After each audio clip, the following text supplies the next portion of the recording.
The kind of panel we have, I think it's going to be very, very exciting. So no after effects of lunch, I believe is going to be witnessed today.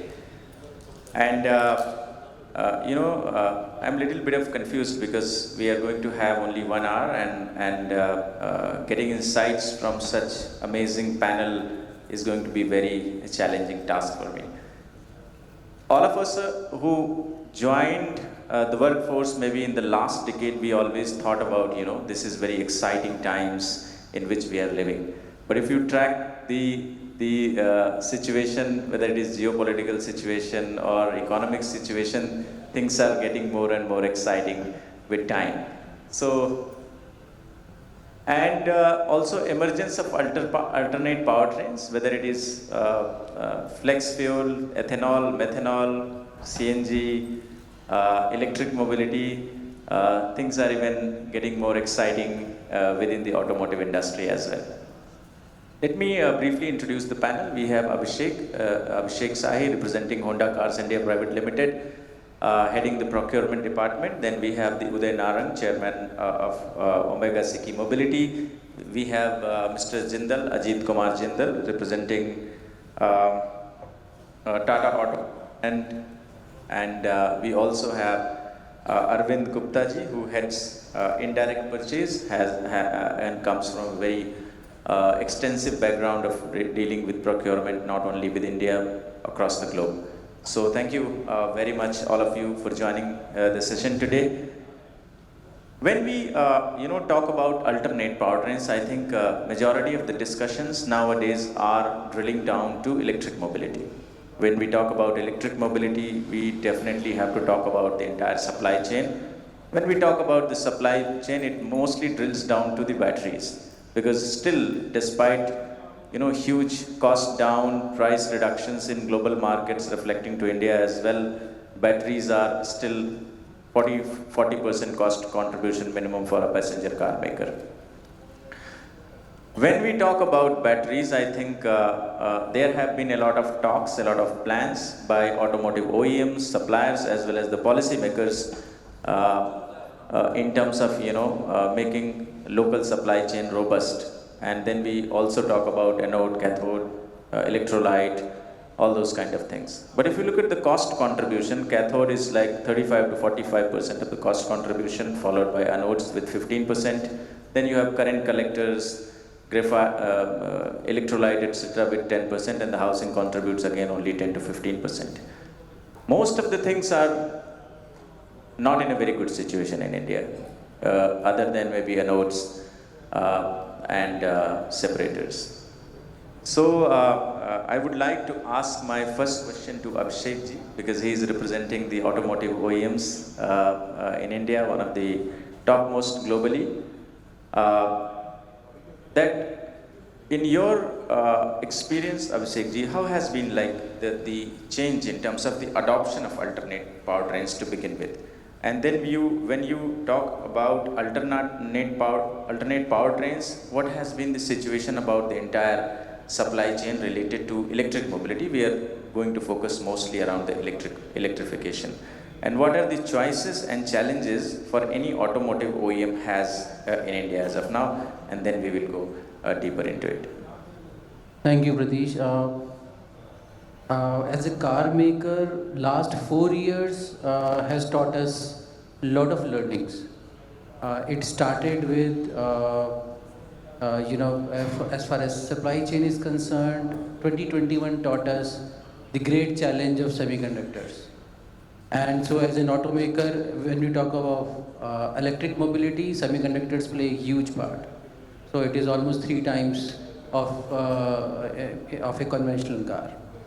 2021, before 2021, the supply chain used to be more of cost optimized. The viewpoint was to have a supply chain which is cost optimized.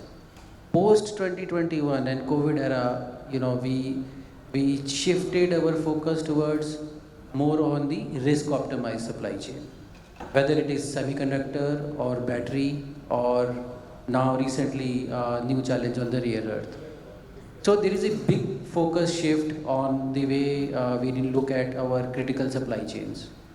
And so, semiconductors, I'm not sure whether we are already out of it or not, but yes, that time globally, as per the data, $210 billion of risk eroded, you can say revenue got eroded from the, worldwide car makers' production capacities, as well as 7 million cars production output got hit.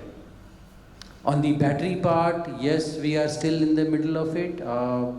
Most of it is controlled by China, and we cannot say today we are completely out of the risk. Yes, India is fighting hard with a lot of new developments going on, and on the positivity part is that we have started the journey. So from the supply chain viewpoint, we are in the middle of transition, and interesting times lies ahead as all the OEMs are devising their strategies very, very carefully moving forward from here. Yeah, as you rightly mentioned that probably, I mean, it's a debatable question if we are out of the semiconductor crisis or not. But whatever management we did, after 2021, it's all mostly reactive approach, and still, I mean, how can you put a lot of control on something on which you don't have any control is the bigger question. For example, if you don't have the semiconductor manufacturing capability, what control largely, it's very, very difficult to put the control. So that becomes a reactive approach. That is the same thing which goes for electric mobility also. So if you start putting and you start developing the capability now when globally things have progressed much, then I think again you will be there in the kind of adaptation phase only. For example, if we talk about batteries, large battery manufacturers never in India thought about developing the technology. They said now they don't want to reinvent the wheel, and they want to kind of go for a technology licensing, and to kind of use their muscle power. I mean, you have a very large background, Abhishek ji, in procurement. You understand things very well. For any traditional component manufacturing in India, what is the value proposition? The value proposition is that they have the capital, they have the land, they have the customer connects, they have the networking capability. What else? Do they have the technology? So you talk about in ICE only, even electronic throttle body, common rail injection system. Inventions have not happened, which means R&D was never ever kind of a focus area. I mean, there is a large, can be a debate. Don't you think the same trap India is going to be again, despite a lot of announcement around battery manufacturing? I think we all understand that it is not going to be cost competitive in India. I don't want to say too many things that is here. So please give your opinion. As you said, I mean, we have last 2 years have started the journey now, what probably China started 20 years back. While we move ahead, we have to take care of our ecosystem as well as innovation, focus on R&D and also in production. Yes, there will be certain, you can say, initial hiccups, but what I understand from all the OEMs who are developing these technologies, they are now focusing on domestic R&D development. To start with, the best thing is tie up with the right partners globally, whether they belong to China or somewhere else. So that gives them a good start point. Now, alongside what indigenous technology they develop and the test labs and the facilities that they have will define all these critical technologies, whether we say semicon or lithium-ion batteries, or say for that matter any other technology. How do we see and map our strategy in mid-term? Mid-term, when I say it is 2030, and long-term has to be 10 years from now. What we do from now in next 5 years and 10 years has to be very collectively done across the industry, not only just automobiles for that matter, because these technologies touch lot of industry segments, not only automobiles but lot of other things. So we have to have a vision and lens beyond that also, while we collaboratively develop all these things, and equally support from all corners is required. I agree 100%. I think at least we have started the journey, and we can begin with maybe 15% domestic value addition, going to 25%, 50%, and it has to be a decade-long plan. It cannot be like in next 3 years, 5 years, India is going to be, because China or whosoever has developed it, they have put a dedicated effort on it. Moving on to Udayji, I mean, you have been very aggressive about India journey towards electrification. But in terms of the overall supply chain, you know, if you want to be a really competitive player and want to compete with the traditional manufacturers, which have probably much better understanding than any startup company, and compete them in a longer period of time, I think it is very, very important to have a hold on the technology, whether it is batteries, motors, inverters, converters, whatever. So as of now, what is the situation in industry, especially for your company? Are you having strategic collaborations with those companies, getting into the technology, moving in future, probably building such technology in India, or you are just going to be a partner and depending on the technology? And then we understand, right, sourcing from China or any other global market is probably cost effective, but I think there has to be some support from OEMs, a little bit of it, let's say 70%, 80% sourcing you can do from the global market, but give at least opportunity for 10% to local players. That's how the ecosystem can build. They can't build it by themselves. So how is your strategy, and how do you think about it? Sure, great to be here, and you know, it's great to be at the Passenger Vehicle Forum, and Pratishan, we go a long way back in this journey. I just got back from about 16 days of very hectic trip to Africa. We're going to set up similar stuff in Western Africa. But let me say this to you. You know, the world we live in today, you know, we've got the elephant and the dragon doing the tango.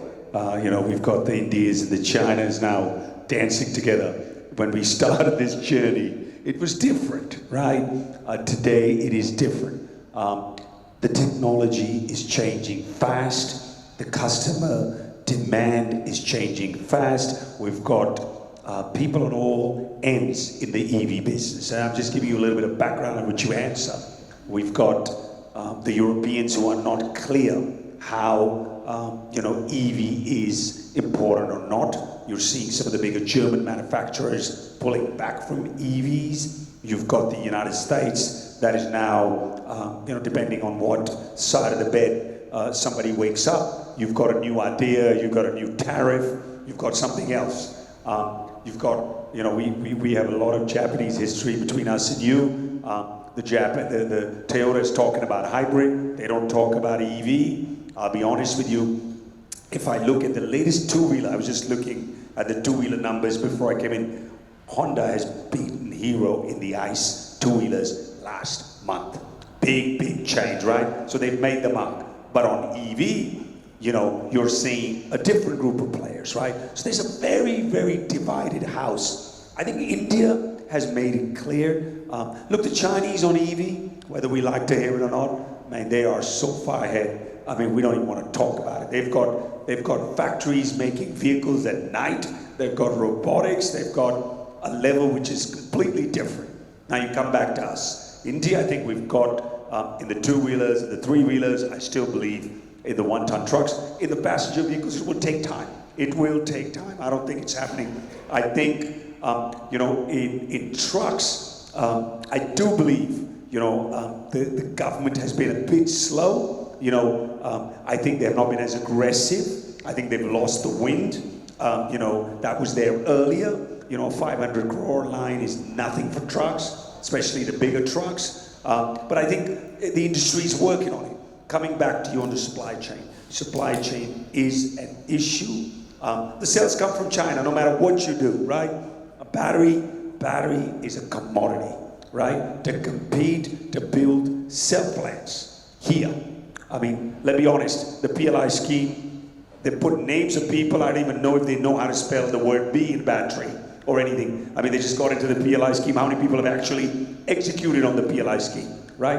I mean, I think where we are today is, you know, we've got to look at global supply chains. You've got to look at what's happening in India. A lot of work. Pradesh, when we first started this journey, okay, from 10, maybe even 6, 7 years ago to today, more supply chain, whether it's batteries, motors, BMS, a lot has happened, right? And so a lot have developed very, very fast. I think the 2 and the 3-wheelers will definitely push this because the total cost ownership model works. At OSM, for me, it's always been, where do we align forces? We align forces with XCD Corp Japan to bring CVT technology. We align forces with multiple players.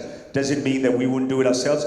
Yes. But I also want to say, I can't tell you what technology is going to be 5 years from now, right? So it puts us in that game. Do we make a huge investment into a technology that goes out of work or becomes too expensive? The Indian consumer is one of the most price conscious in the whole world. They all want more for less. But one thing is interesting. I do see I come from your world too as an analyst on Wall Street when I first started my career. You're seeing Mahindra get ahead of Hyundai because they built a better product. They built a more technological, advanced product, right? So I think, what we need is, as an OEM, you've got to look at supply chain. I would hope more and more can be done here. I believe more can be done here. I think the question comes with chicken and egg. Do we have enough volume? Then if there's volume, then there'll be enough production. There'll be enough capacity. So, I think, again, this is, for me, a long-term game. This is not a round A, B, C, D game. I'm very happy to see that EV listings are now going better. I'm seeing companies that are committed. The big boys and girls are in this. Again and again, we need a cleaner and greener India, whether it means EV, whether it means hydrogen, whether it means hybrid. I think at OSM we'll continue to work on that. Supply chain is going to be a mixture of alliances and a mixture of building businesses in-house. That's where it is. Yeah, you're right. Few comments on your comment about policy about electric truck policy. As you said, Uday, that what's going to happen after 5 years, which technology is going to prevail, nobody knows.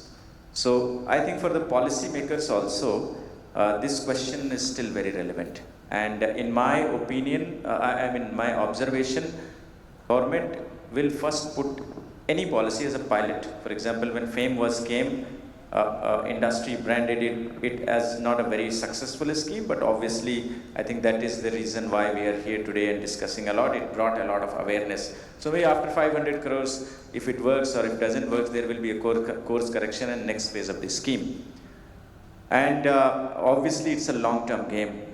And Arvindji, now coming to you, I remember 2016, 17, and I had a lot of visits to Japan and Korea, and that time it was really, Japan and Korea were assumed to be the mainstream suppliers of the batteries, motors, and the technology, because that has been the trend. And then slowly and gradually many Japanese and Korean companies have started coming out of the business by saying that the kind of scale China is coming up with, it's very difficult to compete, and many of them have even sold their businesses and came out of the business.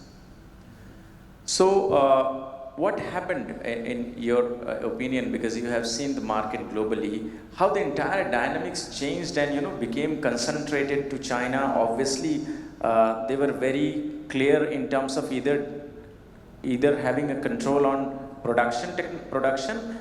If they can't have the control on production, then they actually control the production, the processing technology, and the clues which are coming from the different markets. They are putting even the control on the technology, that you cannot take the technology outside. So even if you get some capability around the resources, the minerals, materials, first part of the question. Second, in the Indian context, as of now, it's very clear that any Indian cell manufacturer is going to have plus delta, right, in terms of cost. So how to bring down that cost? There are companies, for example, Epsilon Carbon is making anodes and they have a customer qualification facility, qualified for a US customer, started supplying also. So does those things are going to help India to become, or eventually government has to intervene with duties, taxes, or funding in terms of at least your interest and those kind of financing? I think to answer first part of that question, I think Japanese manufacturers mostly, whether in the cell or battery technology, moved towards the China by putting huge capacity. There was an ecosystem which was well placed by the government at that time, and they have put gigafactories. Okay, and that has obviously brought the overall cost down. On the other side, I think Chinese very smartly, I would say, control the raw material, whether coming from the Latin America side or African continent or their own rare earth things, and they also invested huge into the technology. There are factories of the European manufacturers in the China. If you see, the factories are splitted perfectly 50-50. One side of the factory is producing a European manufacturer vehicle, and other side copy, and absolutely one-to-one copy with a higher, better technology of the similar vehicle. How they have managed the cost control? For sure, there are a lot of cost incentive. Even you talk, now we are talking about semiconductors, rare earth, and all those stuff. Even in mechanical parts, maybe Abhishek would be able to comment, the cost of the raw material in the China is not comparable to India. Even in simple mechanical crankshaft, piston, those type of things. And now they have done the mastery in these areas. So first, cost of manufacturing, in my opinion, in Japan was growing because of whatever limitations and so on, and this translated into gigafactories into the China. And obviously they were ahead. They started activity way back in 2005, 2006 when they faced first pandemic in China. Then the basic concept of two-wheeler e-mobility came from there. And then now when we see into India, first of all, I'm not pessimistic. Yes, we are late. For sure, government intervention is required because without policy, without ecosystem, without support system, industry, academia, everybody put together cannot build it. Today we are at a cost disadvantage for sure because it's not, we talk a lot about EV manufacturer, whether two-wheeler, commercial vehicle, buses, but it's not the battery assembly which drives, it is the cell which drives the cost. And cell means a lot of elements, manufacturing, huge assembly line technology, capacity. As I think colleague already said here that whether we have capacity even for consumption point of view, do we have investment to put such lines which can produce 80 lakh cells in a year or 200 lakh cells in a year? So those infrastructure, unless it will come, and obviously backed by semiconductor, rare earth, all those type of infrastructure, cost cannot come down. And traditionally also, if you see India as a automobile, does not differentiate between two-wheeler, four-wheeler or commercial. Either we have been following the east side of the world or west side of the world. We have never done investment on our own R&D. But now I think a lot of startups, entrepreneurs are coming up. I think they are investing. Government is also doing incubation center in academia. I think this will take time, but sure we will come there. Yeah, I mean, startup investment is completely fine and encouraging, I think, for all of us. But, you know, for a global OEM such as Honda or any other global OEM in nature, having trust on a startup company, I think, takes a lot of time. I don't think so. I differ with you. Can you give some examples? See, there are a lot of, I don't know about Honda. In the context of battery and motors, if you can. Yeah, there are a lot of startups which have come in Eastern Europe, even in India. And there are a lot of companies who are working on innovation centers, even global companies which are inviting, they're doing sort of Inno Circle, yearly Inno Circle, inviting new ideas from these startups and listening to at least more than, they're doing sort of a hackathons and so on, inviting these 100, 200 companies from across the globe, listening to their ideas, and the best idea is getting selected and getting implemented. It takes time. It doesn't happen overnight. And if you see, if you have selected 100 companies for first round, second round, filter down to 1, 2, it's a process. Right. I also now recall some examples around the companies working on semi-solid state and solid state batteries, companies like Volkswagen, etc. They have all kind of relying on these startups. Obviously not in a mature stage as of now, but the technology development is mainly from the startup companies. So that's a really a good hope. Again, going back to the cost part, and I'll take briefly your opinion, then I will also direct that question to Abhishek. Is uh, the casing of the battery. Let's separate out battery and battery subparts. Even the casing in many of the cases is not localized in India.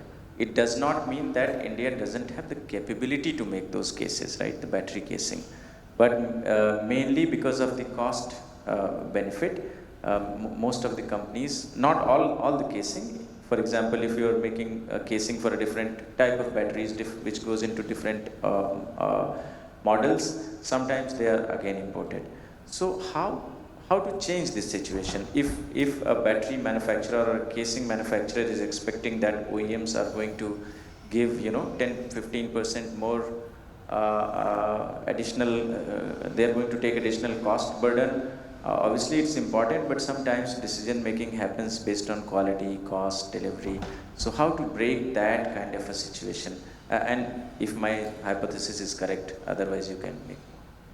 At least my experience is basically two technologies are involved in casing, plastic and aluminium. And my experience is it is easily possible at a really affordable and a right price in India. And I have live example, I can't quote it, but it is possible out of India.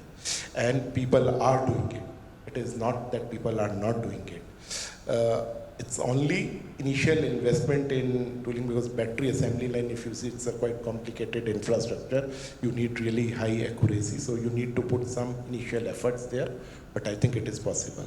Thank you. Abhishek ji, your comment on that also. Maybe you can bring some, yes please.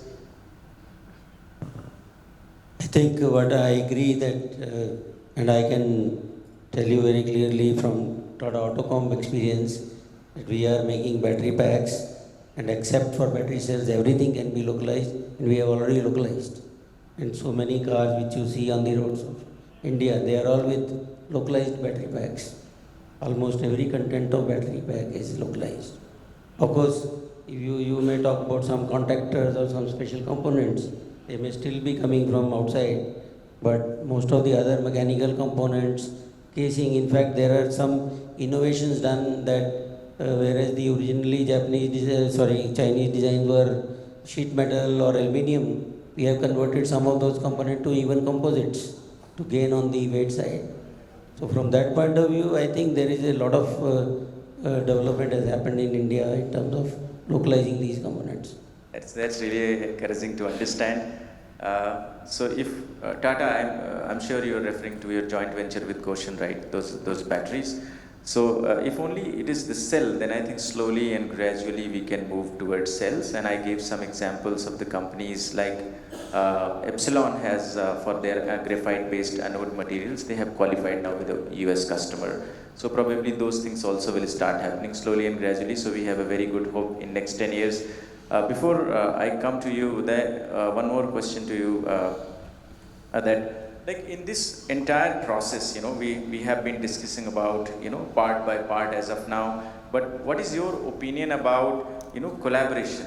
For example, putting a lot of R&D investment, then collaborating with startup companies, collaborating amongst the OEMs and suppliers. You have a very good case because you anyway have OEM and you have a large component manufacturer. So is it going to be more beneficial in terms of joining hands and making it in a collaborative way, or all OEMs are going to have their own independent strategy? So is there any collaboration possibility, both OEM side as well as the supplier side?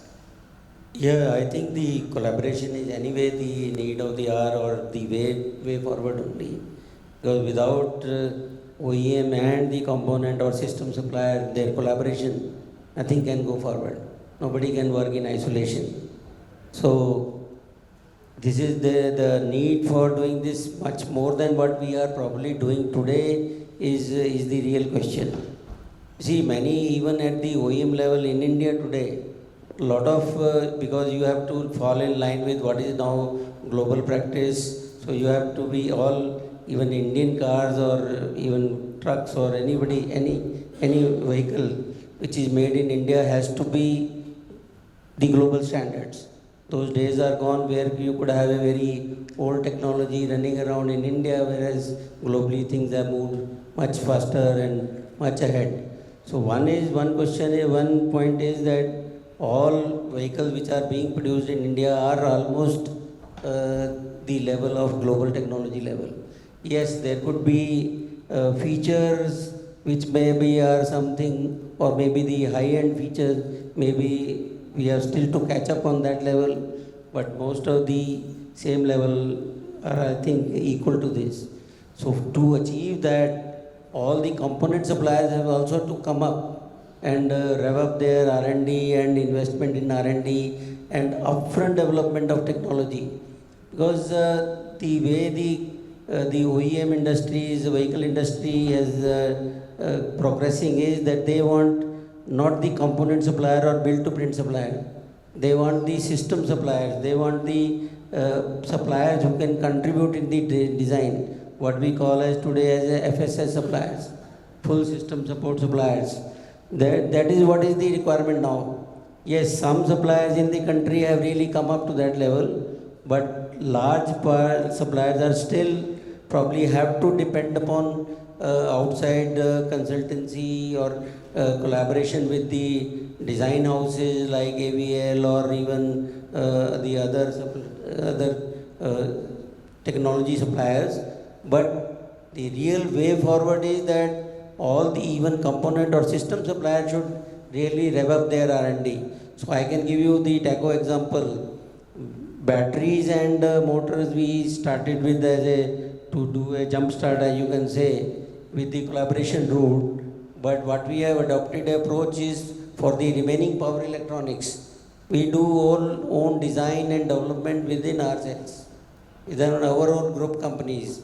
And as we all know, even if for a design of chip, 60% R&D is done in India, or the design is done there in India. Maybe the ideas are from maybe outside, but the real design of those components are being done in India. So it's only that is what we thought, that we will work with our own group companies like TCS or Tata Elxsi or the other Tata Technologies, use their expertise which they have been giving it to the outside global companies, and use them and develop our own components.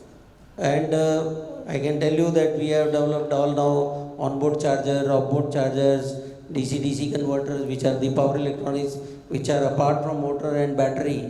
These are the other key components that we are doing, and I think same I can see happening with many other people also. Yeah. But that is what actually is the way forward required. Yeah, I think that is really a strategy needed, and your company was very well placed because you already had the ecosystem, and initially you are getting the advantage also, and many of the companies are trying to learn from such initiative. One question to you, which just coming in mind, because you have done, you are supplying, probably cells taking outside India, and most of the other things are being done in India, which means you have also qualified your own OEM Tata Motors, right, for batteries, which means a customer qualification. So my question to you, for Abhishek and for Jindal sir, both of you, that how important is the customer qualification for a battery company? For example, let's say there are 5 cell manufacturers which are putting facility in India, making battery, but they are not coming at a large commercial level, right? So is that customer qualification very important, and they should have a customer qualification plant first before they go for a commercial level production? Or if you can throw some light on it, and whether they are getting the opportunity or not. You see, from a battery cell point of view particularly, of course the qualification to the global standard is must. First basic standard is UL standards. Then of course there are a lot of standards which have been written in past maybe 5, 10, 15 years about the safety standards on the battery cells, what are all the key critical requirements for, in any case, in a cell, the most critical thing is thermal runaway. How do you manage your the temperature during its operation?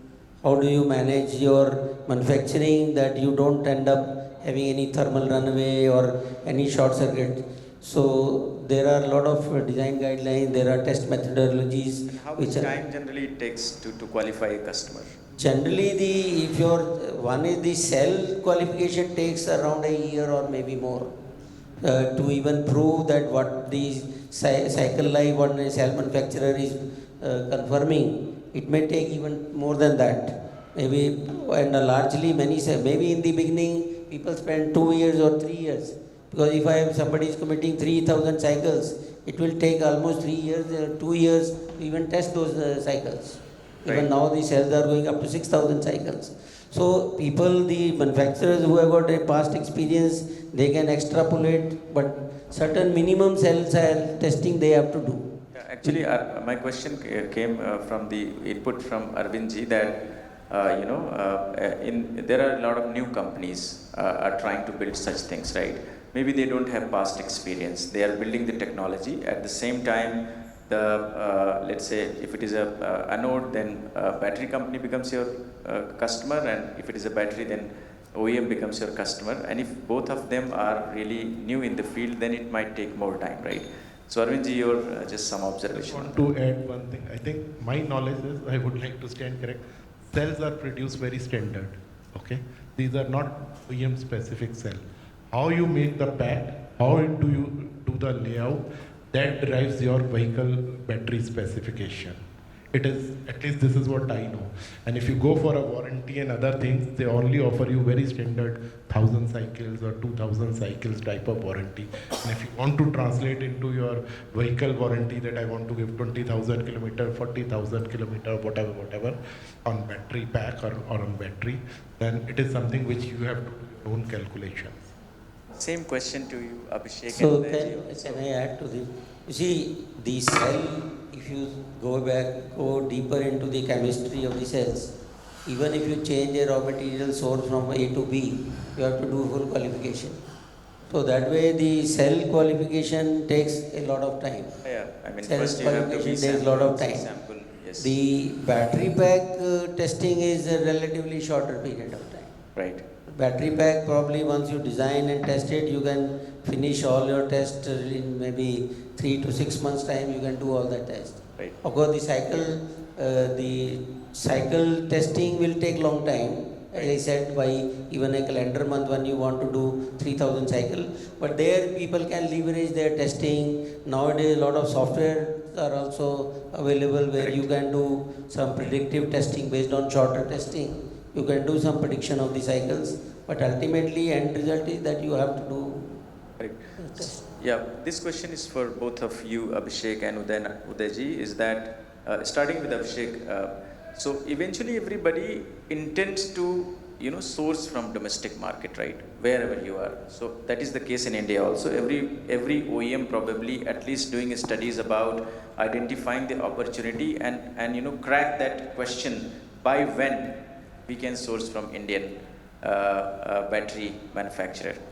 So in that case also you have currently probably companies will take batteries or cells from outside India, then eventually go to an Indian supplier. So what are the challenges in that sourcing as of now? Is customer qualification again is different for both, or as Mr. Gupta said that these are standard things and you just need to look at the warranty and other things? So that is, you are right, absolutely. So all OEMs think that in the first place, can it be done locally or not? However, in case of cells, we know that from the experience, global experiences, cell qualification takes a lot of time. And if you think about sourcing cell from India, yes, there are upcoming companies, but qualification of cell from the scratch is a long lead time item, say at least 3 years or 4 years time, unless you are pretty sure about the chemistry, performance and everything. Secondly, because of this, and because the surety of the market is not there, so car companies are still in a fix whether to source unique or develop unique cells in India, or to opt for, based on the car architecture, to source standard cells from other places or established players like China or somewhere else. So in this situation, as I said earlier, still the EV market is transitioning. To start with, everyone wants to jump in the market by launching great EVs. The start point becomes to standardize the cell, basis the space available in the car and the architecture of the battery pack. Most optimum choice of the cell, which is done collaboratively with the cell manufacturer overseas, and then working out the overall performance output. The qualification is done jointly also by the cell manufacturer and the car maker, also separately done by the OEM at their R&D facilities, and so individual cell qualification is done as well as battery pack performance output is measured. This is a very extensive and detailed exercise. As I said, India is evolving market. The difference between China today and India is a lot of cars, EV cars that you see on the roads are, you can say, ICE converted car architecture. And so it leaves you limited options to play with the design of the space that you want to fit in the car battery pack. China is a lot more ground up skateboard technology. So the players there have huge leverage of standardizing the skateboard across different models. They are also collaborating to commonize skateboard across different companies and OEMs also. Now that gives the scale, and therefore they are in a much comfortable position. As I said, we have just started. The moment we are clear about the direction, and here the government role also comes in, that what exactly where we want to go, by what date, by what year, by how much conversion of the Indian automobile market has to be EVs. So China, there were two great things done. One, huge money put in by the government in terms of incentive. Second thing, the creation of infrastructure across China. And these were to a point forced changes that was done in the automobile market. Of course, India as a country, we can't pump in that much of money, neither resources. What we need to do is somehow create policies that create a great infrastructure of EV. Second is collaboration across industries that we can do. So these are the two things that we can work it out to bring in scale, and then work on the cells, domestic localization of cells, approval of cells, once we get the scale from the industry and launch it in a big way. Yeah, you are 100% right. I was talking to some of the cathode manufacturers and I asked the same question, why these companies are not putting facility in India, and the response was, these companies needs to be sure either of two things, right? Either proximity to the resources, or at least some commitment in terms of the numbers. So it cannot be 80% this year, 20% next year, 30%, and India has never gave any commitment. So the numbers which came out were always from the advisory body. Government has never put a number. So I think these two things are, as you mentioned, very, very important. Udayji, your observation about, I'm sure you have worked with many of the battery companies. So how the entire situation is coming up for a company which is into two-wheeler and three-wheeler business, and rather than asking you customer qualification thing, I want to understand in your experience whether there has been a upgrade in terms of the companies from which you have been sourcing and how they are improving. Absolutely. I mean, when we first started the journey to today, I'm sure even Tara and everybody's gone through this. If you go back 10 years ago, जो battery आपने टाटा में उस time लगाई थी और अब बहुत difference है. Range, quality, sales. Pratishan, I'm a bit, maybe we're a bit caught up in this tariff world. I think मेरे को लगता है President Trump ने हम सबको ही एक दूसरा world में घुमा दिया है. My point right now is that we are so focused on making cells. Cells have become a commodity. The investments, the time, the technology. I know startup के जोश होना अच्छा है और हमारे इंडिया में जोश की कमी नहीं है, लेकिन हम कल बोलते हैं सेल बना देंगे. CATL कितने टाइम से सेल बना रहा है सर? कोई मजाक है सेल बनाना क्या? I'm sorry to say, you've aligned with Goshen. It takes time. It takes time, right? I'll keep coming back. There's a company called Rajesh Exports that became PLI scheme on battery. क्या बनाएंगे वो cell sir? Please, थोड़ा सा सोचिए. मैं ये कह रहा हूँ, अगर हम सेल चाइना से ले भी आए, उसमें क्या फर्क पड़ता है? ठीक है? If we believe, like semiconductors, I know supply chain can be an issue with what happened with magnets. Before I keep saying, before the element of the dragon recently wanted to dance, all right? Said that they can put a gun on your head. But my point is that I think we should focus on new battery technologies. We should focus on new areas. जो हो गया, उसको अगर उसमें हम सोचते हैं, if Tata Autocom and Goshen can build cells here, cheaper and better quality than getting it from China or Japan or Korea, go for it. I support that fully. But how many people will be able to do that? जोश में तो हम बोल देंगे, हम कर देंगे, लेकिन मुझे ज़्यादा उसमें क्लैरिटी नहीं. लेकिन are there new areas of battery technology, new things that we could do? You know, we don't need to be just doing lithium-ion cells, right? There's aluminum air, there's multiple other technologies. For me, at OSM, and I forget, you know, Pradesh, I'm not only about OSM, about building the village, building the ecosystem. I think that, you know, we've got to be able to work in a plan where long-term suppliers who have enough, we worked with a lot of battery players. And I'll tell you, some of the battery players are not even around right now, right? And some of the battery players that are supplying batteries in the market, you know, they just bought the cells and, you know, it was very, very poor safety and quality. And obviously, the government cracked down, ICAT area, they put the systems in, they bought the new rules. I think we are much, much safer. I mean, I think battery fires are a thing of the past. I know the media has played it in a big way. So for us at OSM, I don't know, I think it's about building the right product, building the right quality, building the right partnerships, and if it means it's Japan, Korea, wherever. I think cell manufacturing, to me, it's scale. Time लगेगा अभी. अगर आप बोलेंगे आप भी काम कर रहे हैं, Amaraja भी काम कर रहा है, बहुत सारे लोग काम कर रहे हैं, उसको time लगेगा. तब तक, Yeah. you know, we just got to say. Yeah, that's. Am I fair when I say that, right? In Josh, I can say we'll bring the cell plant to. 5 साल हो गए, कितने cell plant लगे हैं sir India में? आएंगे. हैं?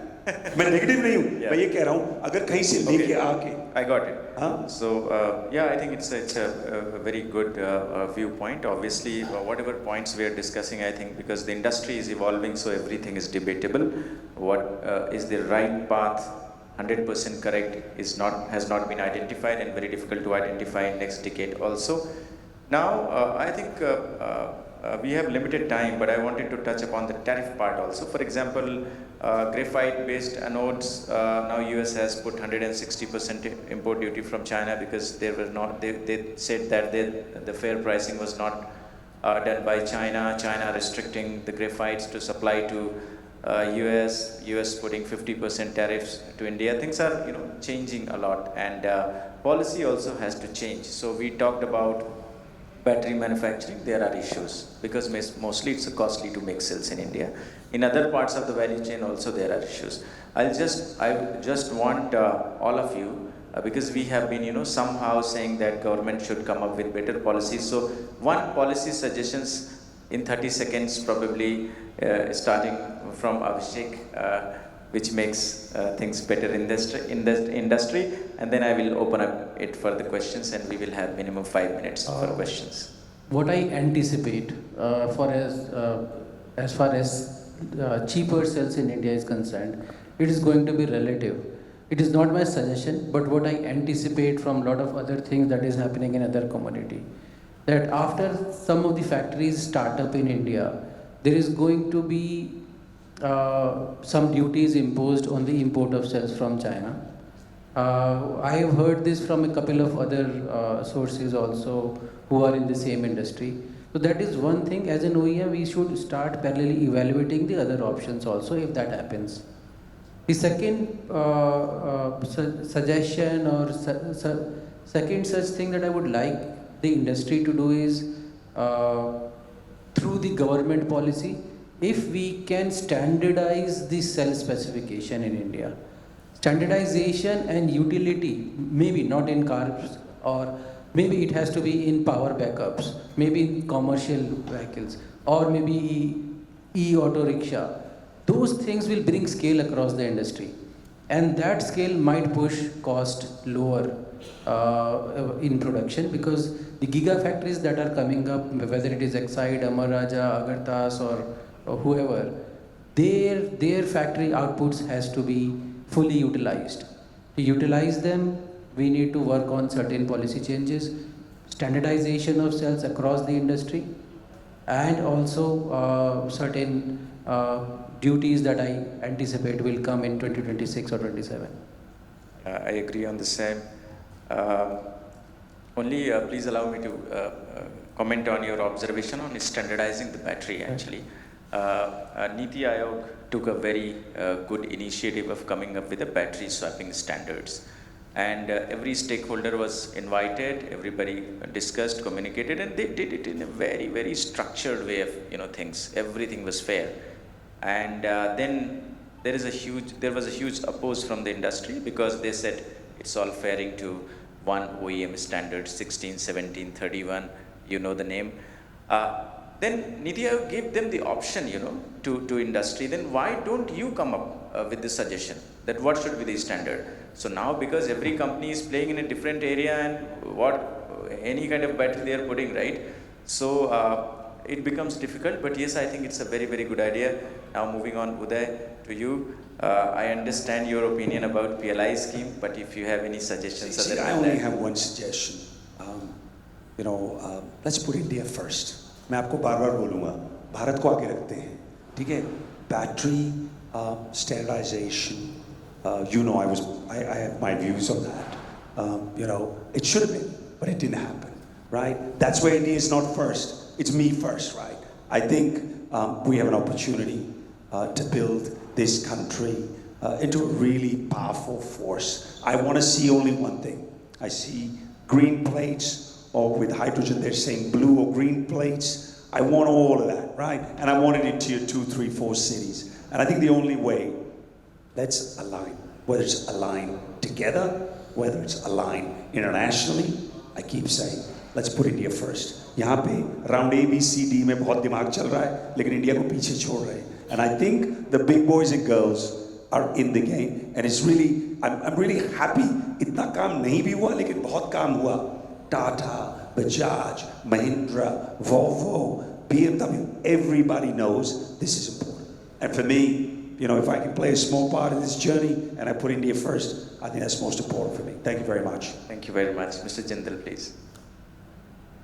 You see, in my view, as I think earlier I said, whether it is battery pack, whether it is motors or inverters, in batteries, except for cells, everything can be localized. Similarly, in the motors also, except for magnets, everything can be done in India. Designed in India, developed in India. I think what is lacking is the overall ecosystem. Because when we talk about ecosystem, that means there should be somebody who will be able to supply the raw material, who will be able to do intermediate products, then somebody can be able to assemble those products, and then producing the testing equipment, producing the capital equipment. In fact, generally these two things get left out in all the discussions, that whether we have the capital equipment to manufacture these things. See, today we have, if you go to any, whether it is a cell manufacturing company, whether it is a motor manufacturing company, whether it is any other company, all the capital equipment you will find, they are all imported, not made in any, and all of them will be all Chinese. So that is where I think we have to look at developing the complete ecosystem, whether it is the raw material, whether it is intermediates, whether it is capital equipment, whether it is testing equipment, and then of course making the components. That we have to look at the overall ecosystem.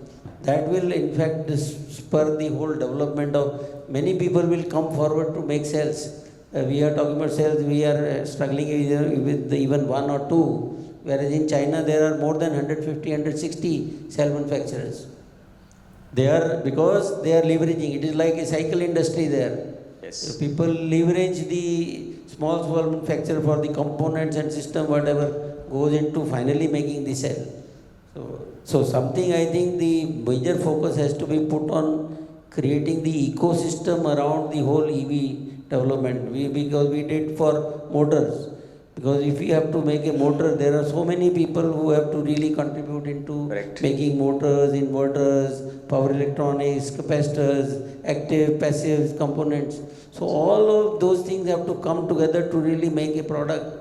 Not necessary that every damn thing has to be made in India. Yes. But yes, largely we have to see so that you can have your own control rather than being dependent on for every small piece of component which goes into the design of inverters. Battery is one thing, of course, we all know. Yeah. But for rest of the things also we have to see that the whole ecosystem really comes up.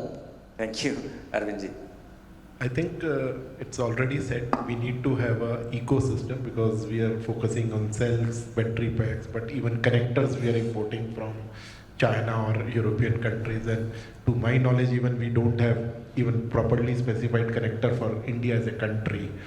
So even these things we need to build as an ecosystem now. Once this is there, then we will have obviously more control over the supply chain, and when you have a control over the supply chain, means transparency there, you can look into cost structure and all those stuff, that comes automatically. So this is, I would Thank say. you very much. Before we close, I would like to open up for questions in case we have some questions.